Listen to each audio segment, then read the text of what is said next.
You get a V12, you get 220 litres of luggage space, you get 30 litres of cabin space, which is more than some SUVs have stowage space in the cabin. 3 people in a Porsche Boxster, basically. And that's the bit I'm really proud of. And of course, all at 980 kilos. There's only been, I mean, if you want to summarize it, there's only rarely been one car before with this absolute focus on driver, forget 0 to 60, driver enjoyment and driver feedback. And this is probably going to be, this is the next one, and it'll probably be the last one. Yeah, these people that lobbied me said, you know, they found themselves more and more, and this was some of them in America as well, more and more turning to their old 911 Classic for a weekend jaunt, rather than jumping in something that was 2 meters wide and they couldn't see out of it. It's not just the gearbox, you know, modern supercars, certainly on European roads, are becoming more and more unused. Every single thing on this car is a piece of engineering art once again. And I mean every component, down to titanium bolts and nuts and things. And, you know, you own one of these things, you want to show your mates, don't you? Yeah. That they all say the same thing. They said when they were teenagers, the F1 was a poster on the wall. They had a successful business going for 10 years or so, and then the F1s were unaffordable, or you couldn't find one. And this is their F1. And my answer to them is, no, it's not actually. This is a better car than the F1 at an 85% discount. Everything the McLaren F1 gave you from a driving experience point of view has been taken to a new level. With T50, we have rewritten the supercar rulebook.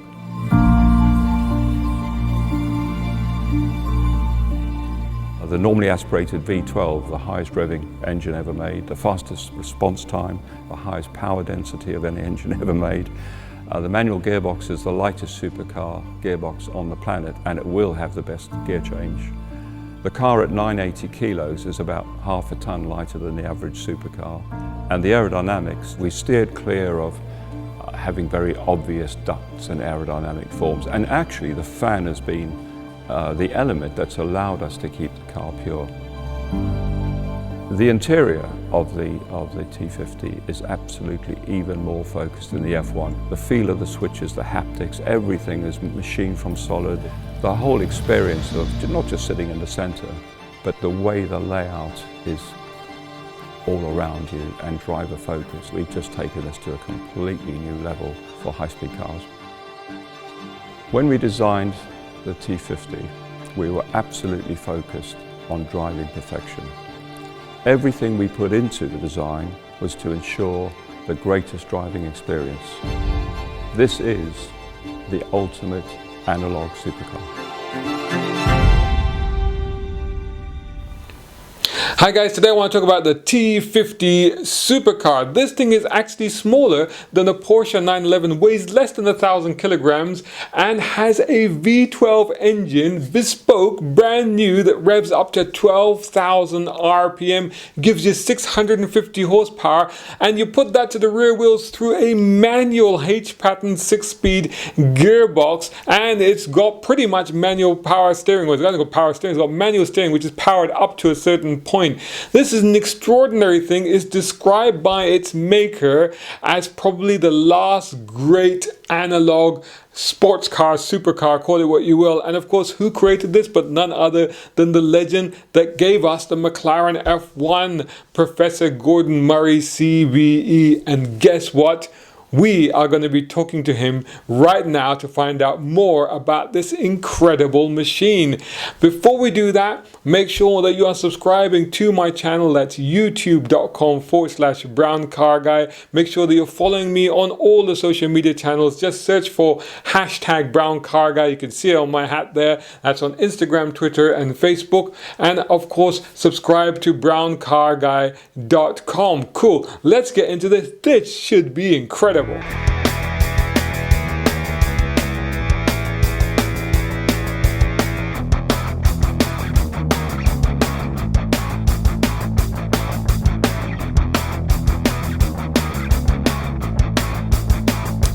know, the first question that everybody's going to ask is this really a successor to the legendary F1? the McLaren F1. Absolutely, in every shape, really, of that phrase. It's I've often wondered. I've looked back over the last 30 years because it's actually in January. It was 30 years since I picked up my pencils to start designing the F1. So it's some time ago, and I've often looked back and thought, time flies when you're having fun. Absolutely, and I've never had more fun than I'm having now. I often think, why hasn't anybody done another F1? Something that focused on the driver involvement of the car, the driving pleasure, let's say, the human-machine interface, that light and that sort of that engineering art, a pure shape. Why hasn't that been done? And I think it's two reasons. I think either people didn't really understand that formula, because it isn't just the big things. It's not just the obvious things, lightweight, central driving position, normally aspirated, great V12. Those are the obvious bits. It's a lot the driving experience in an F1 is more to do with the subtleties, the quality of the controls, the placement of the controls, the feeling in the cockpit, the visibility, and the accessibility and feedback in the steering and stuff like that. There's all these much more sort of intangible elements that go towards making the F1 an experience. And I thought people didn't either understand that formula or probably because they're bigger organizations and they have layers of management and committees, they did understand the formula, but they couldn't produce a car like that because it always gets watered down. We looked at the average weight of supercars now is over 1.4 tons, which is monstrous, really. And they're getting bigger and bigger and more uglier and uglier. And I just thought, what? If nobody's done one, we should. I was looking for something anyway to celebrate 50 years of car design in 2017. And I just thought we should do one. Nobody else has done one. There's room, I think, this far on, there's room for one more great driver's car, the last great driver's car. Analog controls, everything you need to have that driving experience. So we'll come to a little bit more on that. I'm just to, with all due respect, I mean, you say that nobody's done this before, not having had the benefit, obviously, of having driven an original McLaren F1. But some would argue that, I mean, one of the things that you said that says in the press release is it's a non-committee based vision. So by that, I interpret that to mean that's one man's vision, it's one man's intention and how he's going to create this object, this piece of passion. Now, some would argue that there are cars like that, such as, for example, the Koenigsegg or the Pagani. So how is it that you're not putting them in the same league as the Okay, don't get the wrong impression, please. There are dozens of cars out there that are fantastic, and in fact much more capable than the F1. I've driven most of them, if not all of them. If you take something like a McLaren 720S, I mean, round the track, on the road, it's much more capable than an F1. It's fantastic. It virtually drives itself. But there's the problem.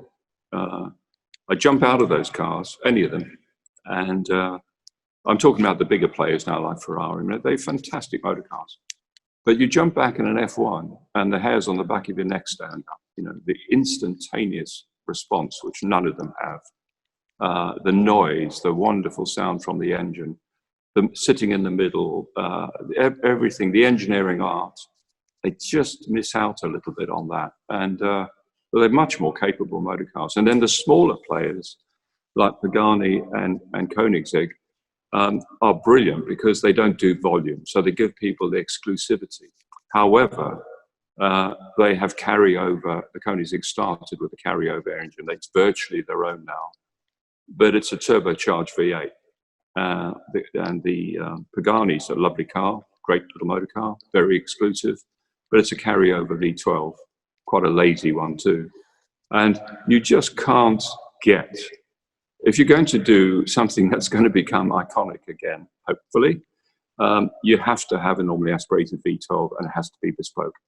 There's no shortcut, There hasn't been a new V12. I think the Valkyrie is the only motor car in the last 2 or 3 decades that has had a completely new V12. All the other V12s, the Lambo, the Aston, The Ferrari are evolutions, really. They've been around for ages. Going back to this car that you've created, I mean, like you say, it's lighter than most supercars at the moment.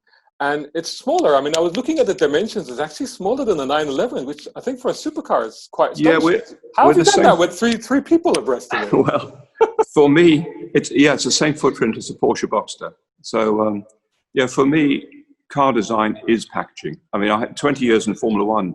Teaches you that. That's the ultimate packaging problem is Formula One. And I mean, even the F1, that was the same car, similar architecture, layout. But this is lighter, isn't it? It's 150 kilos lighter. But either the F1 or T50, let's talk T50. You get a V12, you get 220 litres of luggage space, you get 30 litres of cabin space, which is more than some SUVs have stowage space in the cabin. 3 people in a Porsche Boxster, basically. And that's the bit I'm really proud of. And of course, all at 980 kilos. That's amazing. That's been the challenge. Was that a major target to keep it under 1,000 kilograms? Yeah, well, my original target for the F1 was 1,000 kilos, but we were going to have a 4.5 litre V10 or V12 from Honda initially. Yes. When we went to 6.1 litres, everything got heavier, and then I couldn't get the carbon brakes to work, so we ended up at over 1,100. This time, with the technology we have these days, 30 years on, I mean, everything's moved on. Not just materials, but the technology, manufacturing technology, carbon fibre. I mean, the F1 was pretty crude, really. I just used Formula One.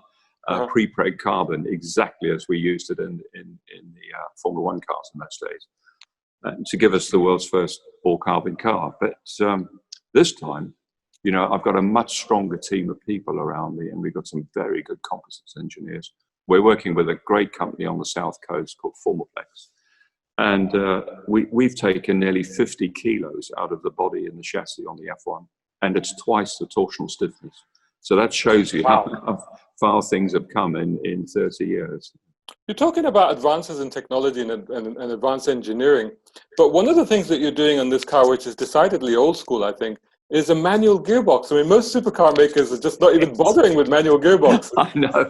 You've got to fit 3 seats into this and an H-pattern gearbox. How have you done that? And why have you done that? I have to say that wasn't my decision. I got lobbied by potential owners. Really? As far back as 2018, I certainly didn't want a DCT because that gear change is a complete non-event. I've got an Alpine A110 as my everyday car, and you don't even know you've changed gear. It's an absolute non-event, And I think gear changing should be an event in a car.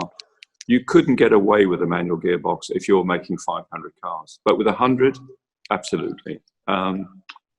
And I was heading for a manual sequential as a sort of middle ground, if you like, So I was going to. So you still had to change gear, but you didn't always have to use the clutch. That was going to be my middle ground. But I had a lot of, let's call them friends and potential customers, as early as 2018 that heard about the car, and I got lobbied heavily to make it a manual gearbox. Which of course was music to my ears because that saves 3 or 4 kilos on the gearbox going manual. So from sequential. So and will there be an automatic available at any point or a sequential? No, not on 100 cars. No. Wow. So people still need to learn the art of manual shifting then in order to. Well, you know what these people. The future. Yeah, these people that lobbied me said, they found themselves more and more, and this was some of them in America as well, more and more turning to their old 911 Classic for a weekend jaunt, rather than jumping in something that was 2 meters wide and they couldn't see out of it. Yeah. It's not just the gearbox. Modern supercars, certainly on European roads, are becoming more and more unusable. Yeah, I'm going to come back to that, but I totally agree with that. And a 6-speed, not a 7-speed, because Porsche are doing like a 7-speed and stuff. I mean, this is I'm going to come to the engine in a minute, but this is an engine with a lot of high revs, and that was okay, the 6-speed. We have got so much torque low down on this engine due to Cosworth's amazing technology, which we can come to a little later. And And with a car weighing 980 kilos, we could have actually got away with a 5-speed box. But 6-speed is easy with the manual box. 7-speed gets heavy as well, and we just didn't need 7 speeds. I always lose my way with a 7-speed as well, so Yes. I keep forgetting what gear I'm in. Yeah. Okay, let's move on to this incredible masterpiece, this engine, the bespoke V12, like you say, made with in collaboration with Cosworth. Now, originally, as you've actually mentioned already, you benchmarked the Honda engine when you did the original F1, and in the press material you referenced both the V12 from Honda and also the V12 from BMW that was in the original F1. But you've created an engine that revs to an incredible 12,000 plus RPM in, what is it, 0.3 of a second. How does the thing not just implode or something? That's a combination of engines moving forward, but also, I have to say, Cosworth's engineering ability. I mean, they must be the best engine company in the world. There's nobody on the planet that's even come close to producing a V12 as good as this. And I think, now that I know what it costs to do one from scratch, I don't think there ever will be again. I think this will be the last great V12. But that's also a big thing. I mean, for a single player outfit, for a small outfit, to then invest not only in terms of cost, but also in terms of time, effort, ingenuity into creating a bespoke V12. Most people would have just taken one off the shelf from somebody. But that doesn't work. If you want an iconic motor, but that's why there's only one McLaren F1. That's the problem. If you're one of the other companies, you have to see the sense, the commercial sense of using, even if you're doing something special like a LaFerrari or a P1 McLaren, you have to see the commercial sense of using carryover components. You've got switches, you've got suspension, in McLaren's case, you've got a powertrain. You're going to carry it over. You're not going to do a new powertrain. It's just hugely expensive, even if you're making thousands of cars a year. With the F1, I was determined that everything would be bespoke for the car. And that's one thing that really sets it aside. And this time it's the same, and it had to be a V12. I had an interesting discussion with my shareholders in the beginning who wanted to keep the price under $1 million if we could, but we would have had to make 350 cars. And I don't want to do that. I have no desire to make 350 cars. I like to meet every single owner. For me, 50% of the fun is designing the car. That's the bit you get for free. And 50% is meeting everybody and speccing the car and making them part of the journey. I think that's what this company is exceptionally good at. So every car will be bespoke. Every car will be unique in that sense. Yeah. Every single car will be unique. Go on, sorry. We're going to start engaging with the customers up to a year before to look at spec. The cars are so handmade. It's easy to work with the customers and make it a great experience. I mean, it's quite right. I always say that the stories with cars are actually about the people, not just the vehicles themselves. Is this a mild hybrid? Because there is a 48-volt starter generator system in it, isn't it? No, not at all. No, that would have been a little bit over my dead body, a hybrid. Not at all. This has got to be pure.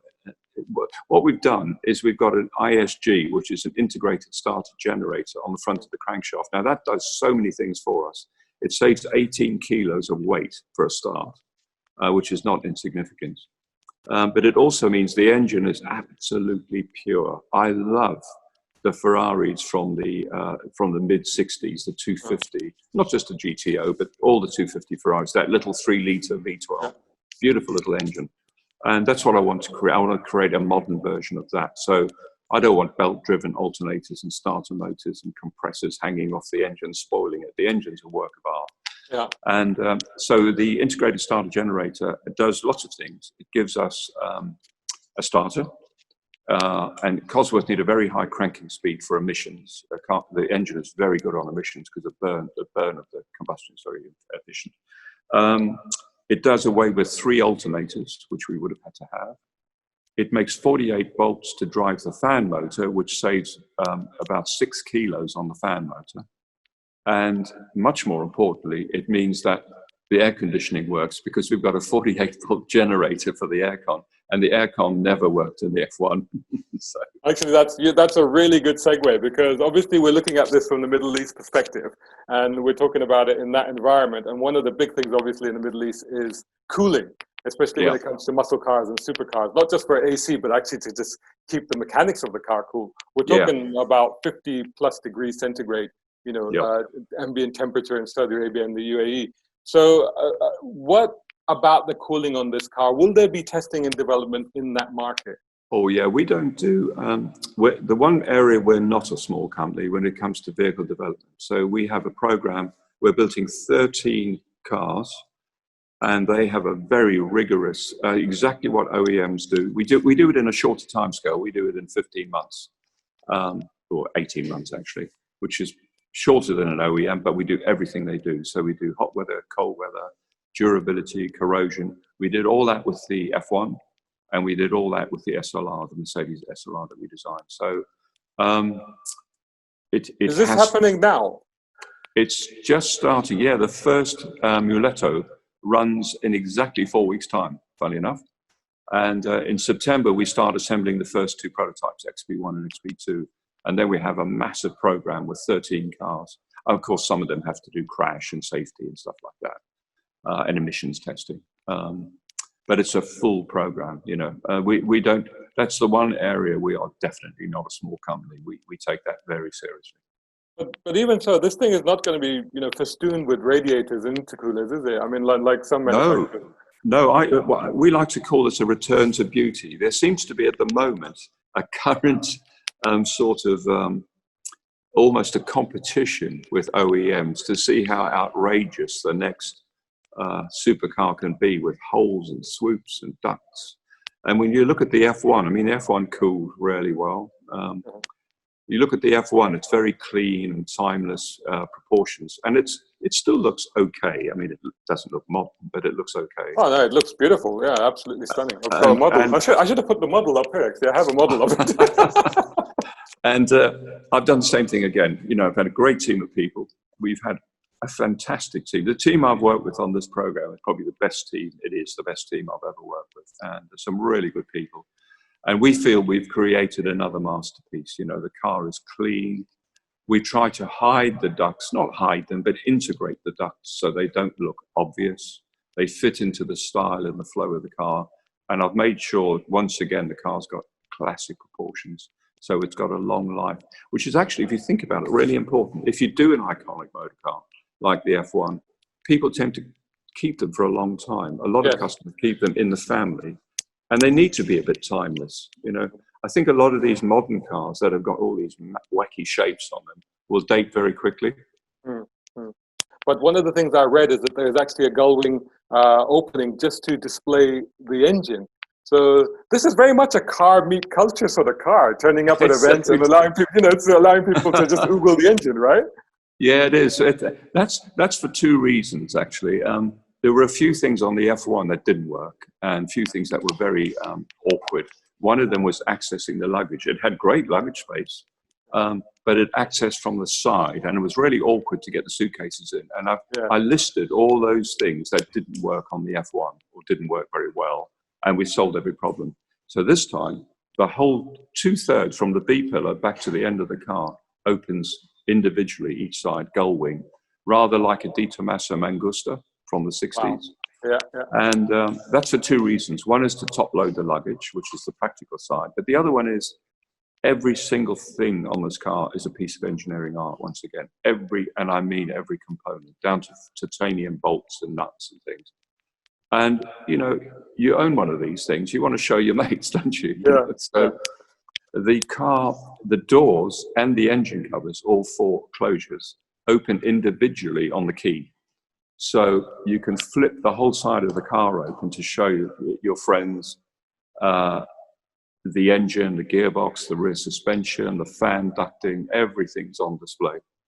That's a real piece of car theater, isn't it? One of the things that people obviously love discussing at these is obviously hard numbers. Now, I didn't see any 0 to 60 or top speed figures. Is that deliberate, or do you not have those yet? I don't care. Right. I really don't care. I have no desire at all. This thing, you know, it was a bit like the F1. I never mentioned All I ever said, if you look back in the press pre-launch, I've said we're going to try and make the best driver's car, and we're going to try as hard as we can to make the lightest, best engineered car, full stop. Never mention any performance. In my heart, I knew the thing was going to be blindingly quick with that weight and that power. And this is the same. I mean, if you look at the raw facts and figures, we've got a better power to weight ratio than a LaFerrari, a P1 McLaren, a P1 McLaren GTR, a 918 Porsche, virtually everything else out there. So this thing is going to be so fast. And I don't really care. You know, if the 0 to 60 is 2.8, or if it's 3.1 or 3.2 or 4, I don't care. It's going to be so quick. Much more important is the noise it makes getting there and the instantaneous throttle response that you cannot get in a turbocharged car or a hybrid car. I mean, one of the best engines that I've ever driven, experienced, or heard was the Lexus LFA. I mean, does this? I mean, I don't know what your engine sounds like, but from 12, I mean, the mind boggles. I can't even imagine what it's going to sound like. It's going to sound. I've heard the 3-cylinder at 12,200, and that was mind-boggling. So I can't imagine 4 times that many pulses. But you're absolutely right. That LFA engine that was designed by Yamaha, and that's a brilliant, normally aspirated motor. You know. The F1 engine, the S70 by Paul Roscher, BMW, had a slightly faster pickup than that, but the LFA wasn't bad. This pickup is just going to be virtually instantaneous. You know, it's really going to be an experience like nobody has ever felt before in a motor car. So moving on from the show-stopping engine to one of the real showstoppers of this car, which is going to be that incredible fan arrangement on the back of the car. I think that's going to be a real talking point. It's really unusual. It's really unique. Explain a little bit about why you've done that and how that's actually going to benefit the car. Well, it actually comes directly from the McLaren F1. So when I did the F1, we had so little time in the wind tunnel because we were using the Formula One, the McLaren Formula One tunnel at Teddington, and of course they had first dibs. So I had to fit in a few days here and there. And I had this idea. It's not really racing car technology. It owes very little from an airflow point of view to the Brabham fan car. That was a pretty crude device. It did the same thing. The results are the same, but this is much more sophisticated. So on the F1, I had 2 small fans. I think they're about 150 mil diameter, something like that. And I had 2 what we call reflex diffusers, but only tiny sections that are very steep that the air wouldn't normally follow. And I used them to remove the boundary layer, and the air followed. And we got about 5% more downforce, but I ran out of time. But logged in my memory was, if I ever do another hypercar, I'd love to use a fan to do that over the whole diffuser area. Hello? And so we can manipulate the air at different speeds, because unfortunately, supercars, the downforce is absolutely car speed dependent. So if you've got enough to enjoy yourself at 70 or 80 miles an hour, you've got too much at 160.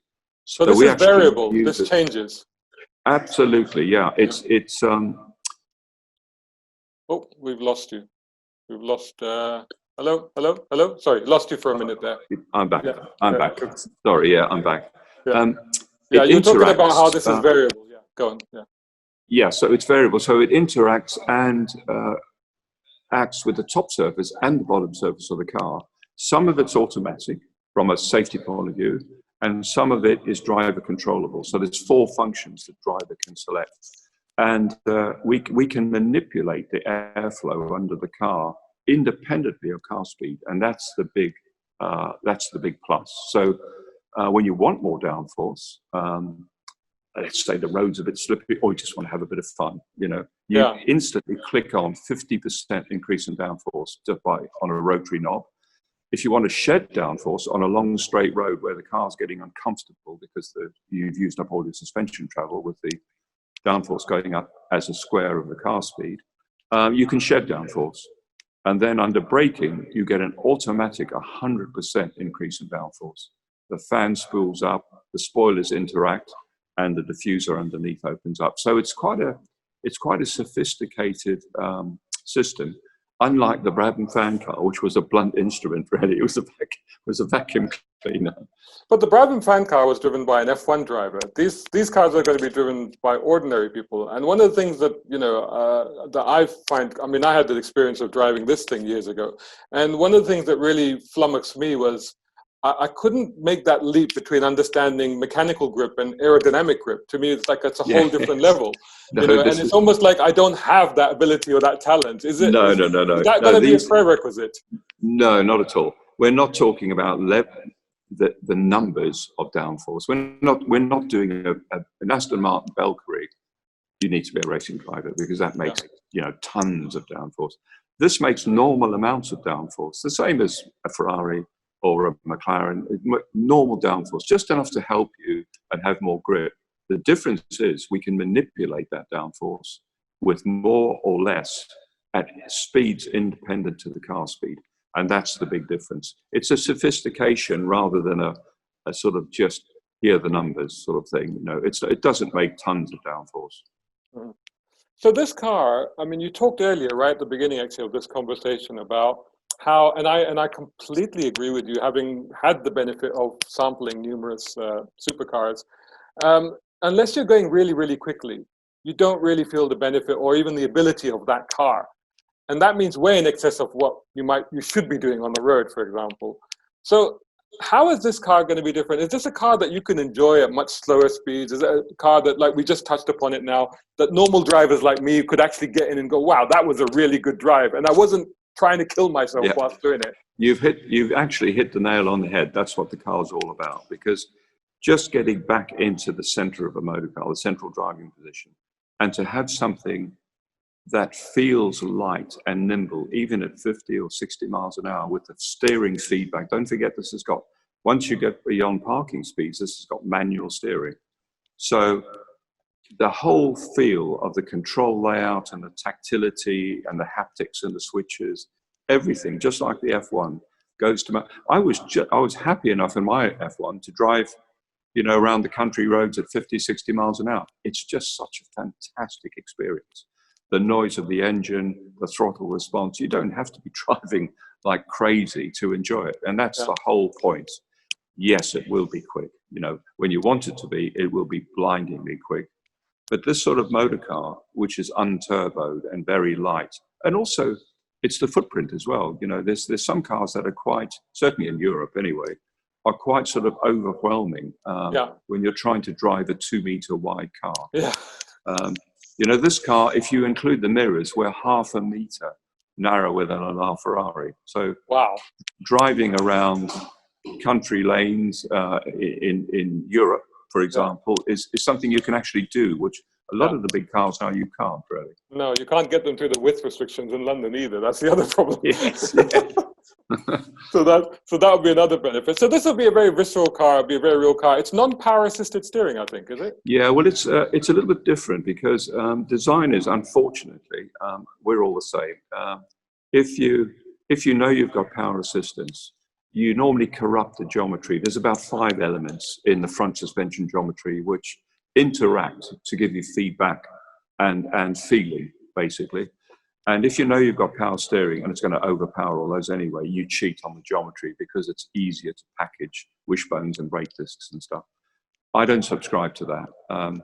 We've designed the car as though it's a manual steering. So the geometry is perfect for feedback and feel. And the F1 was, once you got rolling, but the F1 was a real pain to park. The gorilla arms came out, to park.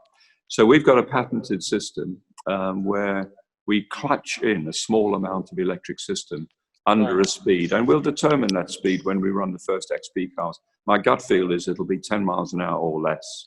All right. So anything above 10 and you're on, that's mechanical steering. You're feeling everything from the contact patch, which will be unique these days.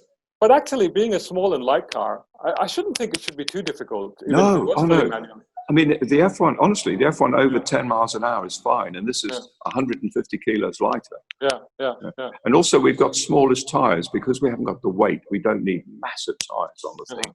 So we've got 235s on the front, 295 on the rear, which is quite modest for a modern supercar. So we're not going to have 22-inch spinners on this thing and stuff like that. Absolutely, under no circumstances. That's why you're vetting the owners individually, right? Yeah.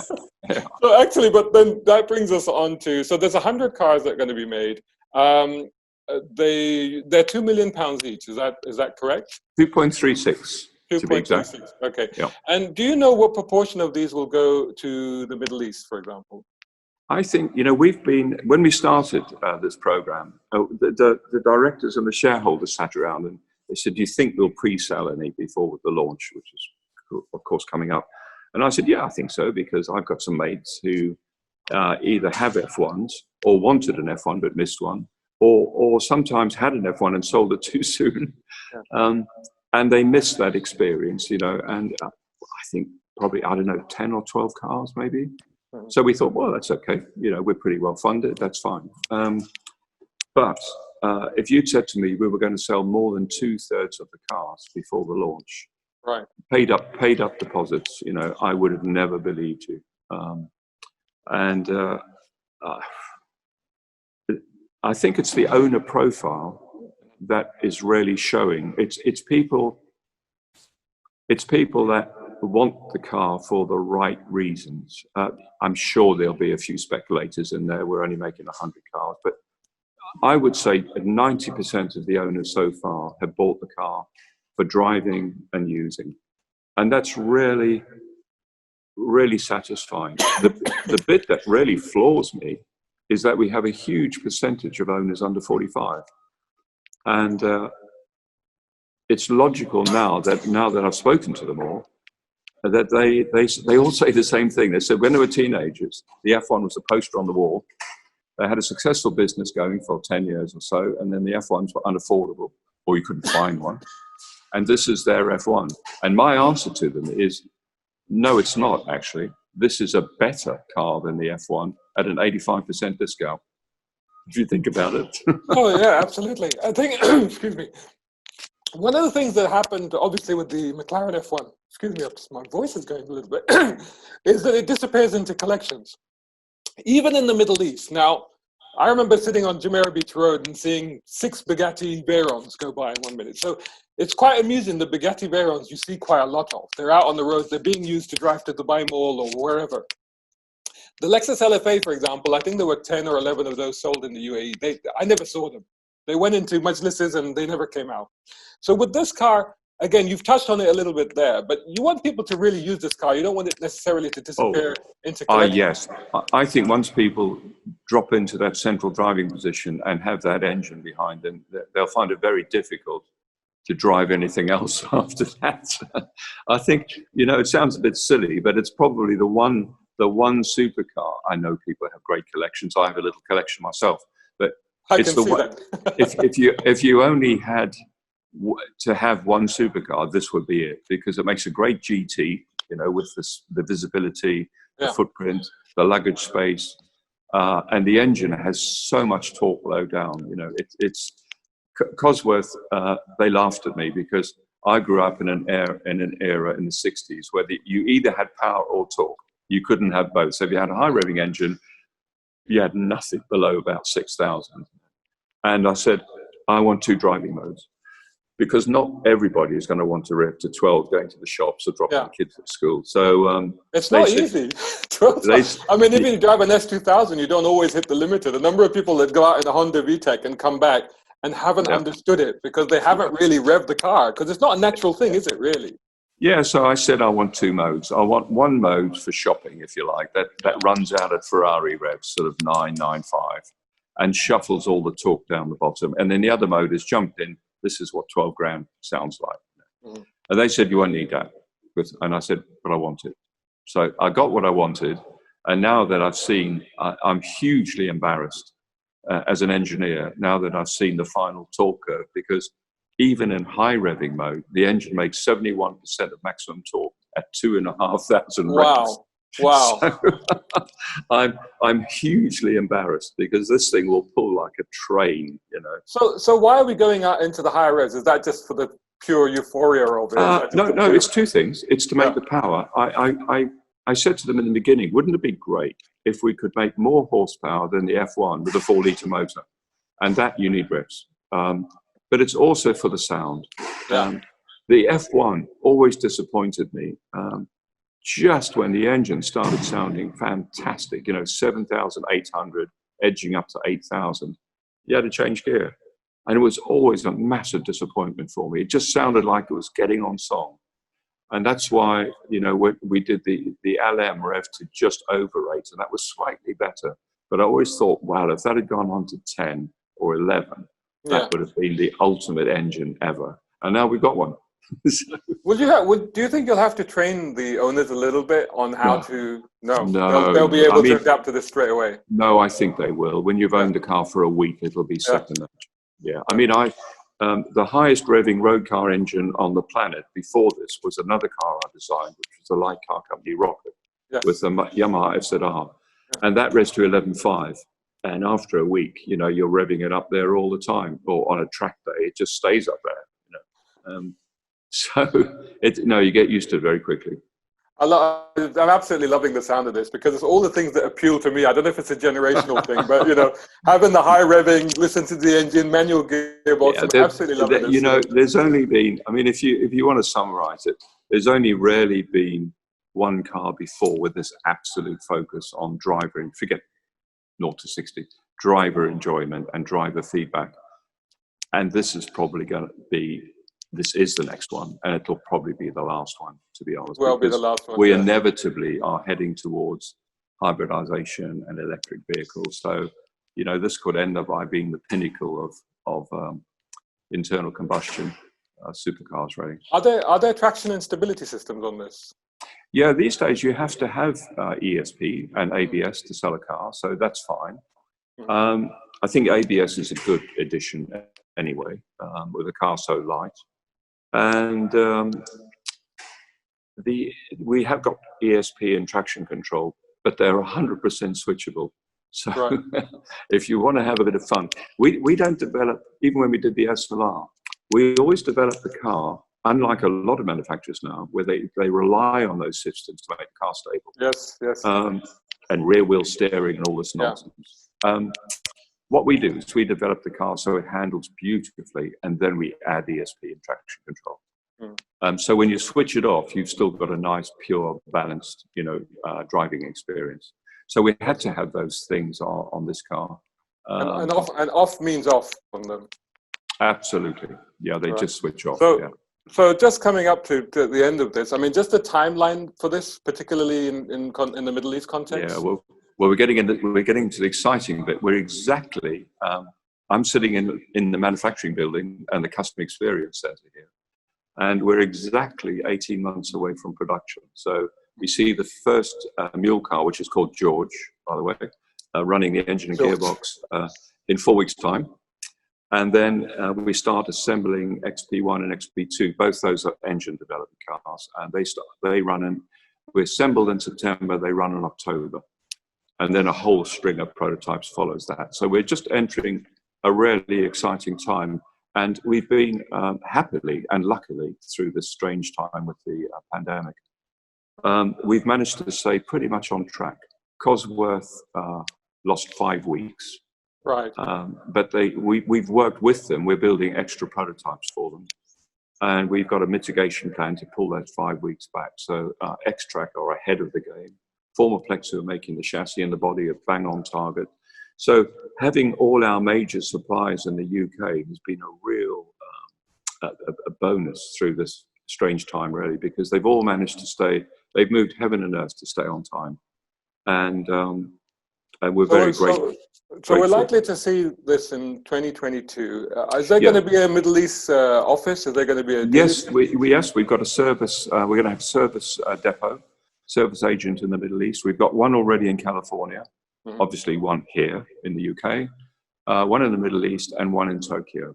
And that will be in Abu Dhabi, will it? In the UAE. That's the plan. Yeah. Yeah. Okay. And does that mean that there will? I mean, if you're going to the effort of doing that, is that just servicing, or is it sales office as well? Does that? No, it's fundamentally it's servicing. Yeah. I mean, obviously that office will help people with importation, with paperwork, with all that stuff. But the cars are fundamentally, they're all directly sold from the factory, and we haven't got that many to go anyway. Right. So, Okay. So they're service centers really. But on top of that, like the F1, we'll have flying doctors. Right. So if there's a part that's taking too long and the car's off the road, we'll shoot somebody out with it, because each car comes as part of the package with the complete off-board toolkit again, like the F1. Amazing. Well, really, really looking forward to it. This is a complete contrast to another project that you were working on, which was a small car, the T25, T27. Those were meant to be small electric hybrid cars, or electric cars, weren't they? I mean, how is the progress on those at the moment? Well, those were just demonstrators. We're actually working on a real one now, which is T51, actually the next car after T50. Oh, right, okay. And we launched that just before the lockdown, so around February time. And that's a single-seat electric autonomous pod. But we're now developing T52. This is not Gordon Murray Automotive. This is Gordon Murray Design, of course, the engineering company. We're now developing T52, which is a driven version of the same thing. And we're working, just before lockdown, we were working with several people around the world on iStream products, all shapes and sizes, not just city cars. We did that T34 Ox, the 3.5-ton off-road truck, for example. That was fantastic, and the owners of that are trying to get them to production as we speak. So still a lot of projects coming. I want to just ask you quickly about your logo, because I was looking at it. It looks like a mermaid with holding a wheel. Or what's the origin story of that? We reckon we've got the oldest car badge in the world. Really? That's from the 12th century. Really? It's a mermaid holding a mirror, and initially a comb. We've dropped the comb, but it was a mirror and a comb. And I was born in Southern Africa, but both my parents' families are from Scotland. So my dad's side, they were from Orkney Island and Glasgow, and my mum's side, she was an Irvine from Dundee and Aberdeen. So the whole lot is steeped in history. And Murray goes back. It's one of the oldest clans, goes back to the 12th century. Wow. And even in the 12th century, their family crest was a mermaid with a mirror and a comb. Obviously, it was very, very frilly and old-fashioned. So when we started the business nearly 14 years ago, a graphics designer friend of mine brought it up to date and stylized it into the mermaid. But of course, it's fantastic for us because, you know, we've got a brand that goes back hundreds and hundreds of years. So, that's fantastic. Is that going to be on the car? The owners love it, yeah. It's slap bang in the middle, proudly sits in the middle of the nose. And of course, the T50 owners love it because it's got a great story behind it. Amazing. That's fantastic. Gordon, it's been an absolute pleasure and an honor to talk to you through this Zoom video. Thank you so much for taking the time, and thank you so much for giving us this incredible insight to what I think is going to be one of the absolute epochal icons of automotive history going forward. Yeah, we think so too. And thank you very much. Thank you.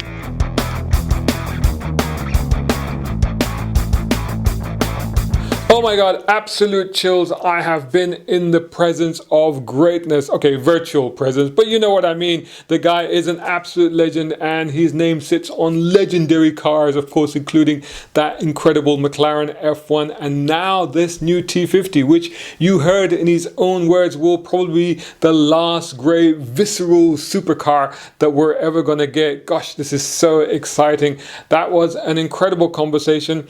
What an incredible thing that will be to drive if you and I will ever get a hold of it, which is unlikely considering the price and the rarity of it. But at least what a tremendous thing to have in the world and to behold even, right? But anyway, I hope you enjoyed that conversation. Let me know what you thought of it in the comments above below elsewhere. And of course, like I said, make sure that you're subscribing to youtube.com/Brown Car Guy. And of course, subscribe to all of my social media channels. Just search for #Brown Car Guy. That's on Instagram, Facebook and Twitter. And whilst you're at it, subscribe to browncarguy.com. If you enjoy these videos, then maybe you can support me. Please do so on patreon.com/Shazad Shaker, and there you will find some goodies and also some exclusive content just for you. If you can't, please continue to like, comment, share, subscribe, all the rest of it. That's really so much appreciated. Thanks so much for watching this, and I'll see you again soon in the next one.